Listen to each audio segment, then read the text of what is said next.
I feel like in the intermediate, like the immediate pipeline in this is, well, for people who read ACOTAR, Crescent City. You have started with ACOTAR, you're like, oh my God, I love this.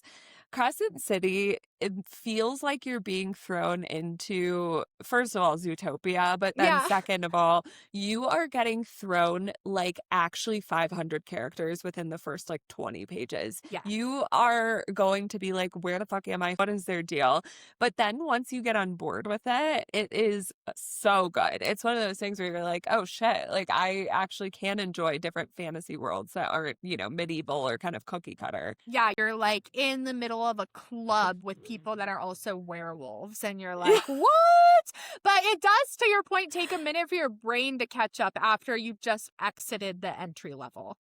So, like, I think the first book is very easy to digest and understand, but then the world building after the first book explodes, and you're introduced to like 7 different new worlds, and they all have unique cultures, but they all have to interconnect to one purpose at the end. Like, you're like, okay, I love the magic, I get it, but I'm ready to be challenged. I have heard, I haven't read this series, but I've heard that the MMC in this series, the people think like he is their like book husband. It is a Beauty and the Beast retelling, the first book. And Which same with also ACOTAR. same with ACOTAR. So that's why I think it's a good build onto the entry level, because the first book is Yeah. very ACOTAR-esque, and then it's like, okay, let me challenge your brain a little bit.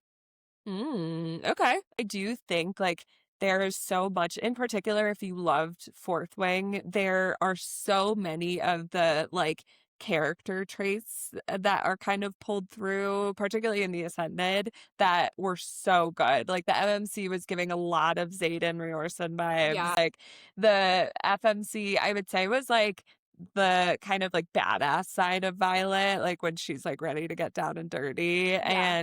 But then the actual plot and the world and the magic system and all of that stuff was so unique. And so I think it deviates in that way. But I do think if there's like specific things you loved about the characters in Fourth Wing, then those are really good books to read.